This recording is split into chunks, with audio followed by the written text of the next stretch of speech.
Hey everybody, this is Rowan back again with another video, and this time I'm going to do a review on a very obscure and underrated animated film. And this film is Rainbow Magic Return to Rainspell Island. That's right. So, Rainbow Magic Return to Rainspell Island is a 2010 animated anime film that was produced by the Answer Studio Ltd. And Hit Entertainment, now known as Mattel Creations. And the film wasn't released in cinemas, but it was released via home video. And the film was animated in Japan, but it was dubbed in English for some odd reason.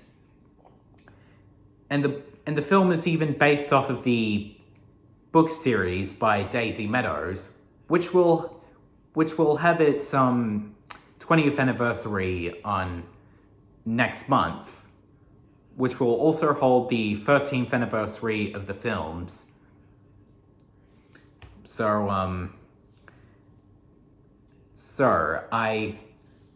My older sister and I used to go on the Rainbow Magic website when we were kids.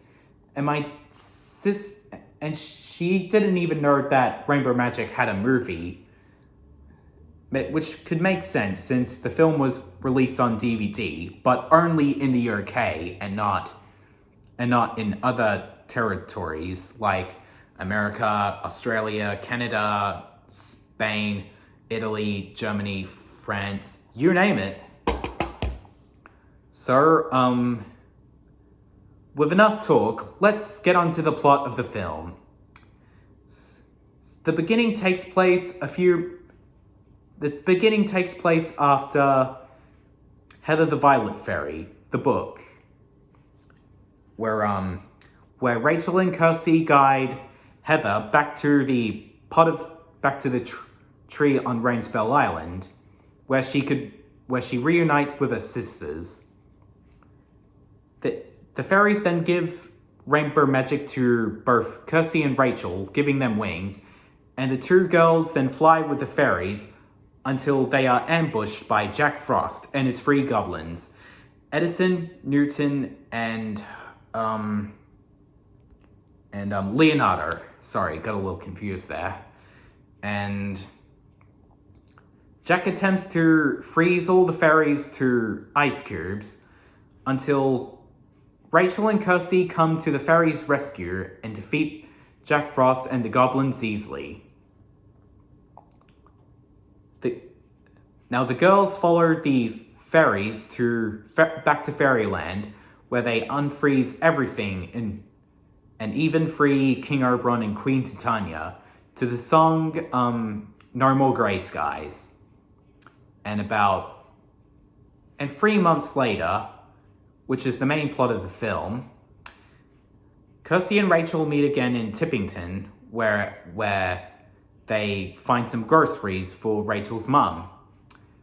And while Rachel is looking for groceries inside the supermarket, Kirsty comes face to face with a girl posse, with Lydia as the leader. Lydia introduces herself to Kirsty, much to the latter's awkwardness, and introduces the rest of her friends, Angela, Wendy, and Brill. Lydia purposely embarrasses Rachel before she tries to defend herself, but won't even handle Lydia mocking her anymore. So the girls go home. Back in Fairyland, Jack Frost converses with King Oberon and Queen Titania, lamenting on why he should wait until winter's arrival. Jack Frost can't take any of the goblins' antics anymore. He immediately begs to be free, away from his minions. And then King Oberon does his bidding and frees them. Back at Rachel's house, Rachel and Kirsty talk to their mum about going on a going on a trip to Rainspell Island. While in their room, Kirsty notices that Rachel has put away her amulet inside her drawer. She tries to assure her that the world will be a better place if everybody believed in fairies. However, Rachel then accepts this, and the two fly around Tippington with their amulets, to the tune of Let's Believe. The girls then go on a cruise to Rainspell Island, and Lydia starts mocking them again. Back in Fairyland, the fairies have fun playing and gardening until the goblins come and raid the gardens of Fairyland by Jack's bidding of building lots an army of snowmen to destroy Fairyland and take over it.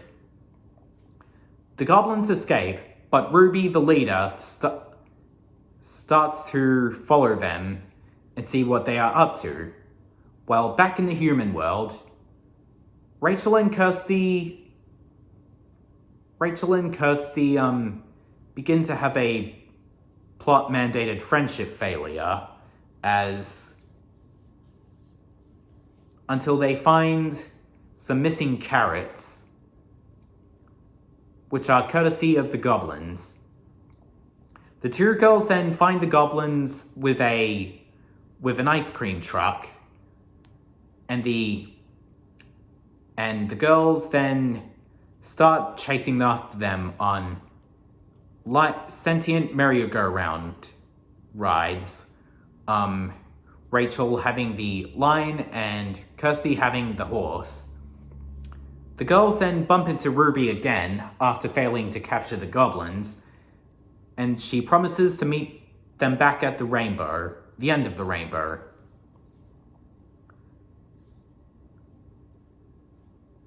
The goblins then finish Jack's army of snowmen, and he starts to perform a rap number called Ice It Up, performed by the wickedly talented David Holt. Later at the middle of the night, Lydia and her friends play a trick on Kirsty and Rachel by shining their torches on with fairy silhouettes on them. Lydia starts to embarrass Rachel more and starts to embarrass Kirsty before Rachel finally has enough and gives a reason you suck speech to Lydia, and even roasts her when she tells her posse to not let the Lydia bite, which was one of Rachel's best roasts. Like, man, Rachel was the queen of roasts in this film. Back in the morning, all the girls and Mrs. Walker start to have a three-legged race. While during the race, Lydia eats in the race by tripping Rachel and Kirsty over and demanding Angela and Brill to let her and Wendy win in third place. Rachel and Kirsty then find the rainbow again, but they notice that Ruby, Sky, and Izzy are missing. Jack Frost then talks to the now frozen King Oberon, Queen Titania, Ruby, Sky, and Izzy, telling them that the rest of their sisters may fly, but they can't hide. While back at the Rainspell tree, Fern, Heather, Saffron, and Amber shiver in fear and coldness, hoping that the girls will get here soon. Unfortunately, Jack Frost freezes them, almost freezing them to death. The goblins then find the four remaining fairies, but Kirsty and Rachel start pelting snowballs at them, saving the rest of the fairies. The fairies and girls then fly to Fairyland and find the three frozen fairies and King and Queen. they then notice a very large snowman, which secretly did Jack Frost's bidding, and the snowman plots to destroy all of the human realm. Now, Rachel, Kirsty, and the 4 remaining fairies then attempt to thaw out the 3 remaining fairies and King Oberon and Queen Titania. And once all the 7 fairies are back together, they start shining the rainbow on shining their magic onto the snowman, but nothing seems to work.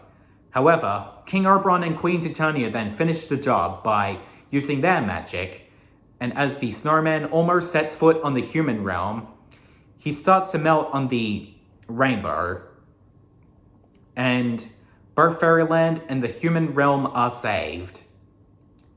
Now, and Lydia is betrayed by her own posse for cheating in the race and being so harsh and critical to Rachel and Kirsty.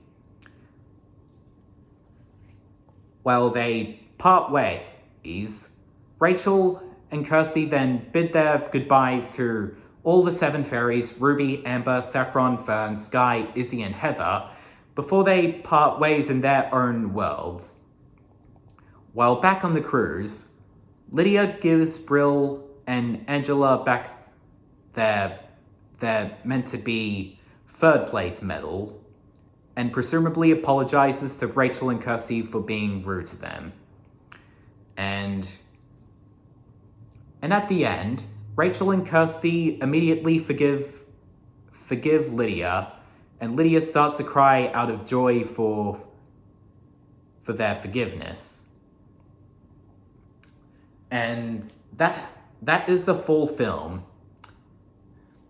And I even watched the film back in July, and my final thoughts? It was brilliant. I give it a 10 out of 10. It is very underrated and obscure that not much people around the world seem to know it. Even the UK people. Heck, it was never released in Australia, but it was put on Family Junior in Canada. But why not put it in Australia then?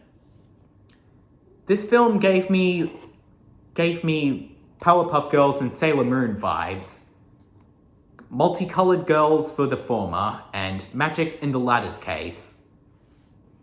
And heck, Tim Whitnell, the Teletubbies narrator, was even the voice for King Oberon. Like, I was surprised when I first heard of that. Like, imagine if this film had a crossover with Teletubbies. You get what I'm saying? Anyway, my top 4 favorite fairies would have to be Ruby, Fern, Heather, and Amber. It even had a lot of beautiful songs, but I wish that it was a lot more tear-jerking moments. Like, I wish it had a When She Loved Me-esque song, you know, the sad song from Toy Story 2. But nonetheless, I loved all the emotional moments about it. And I loved how happy and peaceful it was. And I will always have a soft spot for it. I will. Anyway, guys, this has been my movie review on Rainbow Magic: Return to Rainspell Island. I hope you've enjoyed listening to my critiques and positive view on it. And I'll see you guys in a future video like this. I might possibly do another movie review, I don't know. So I'll see you guys later in a new video like this. Goodbye.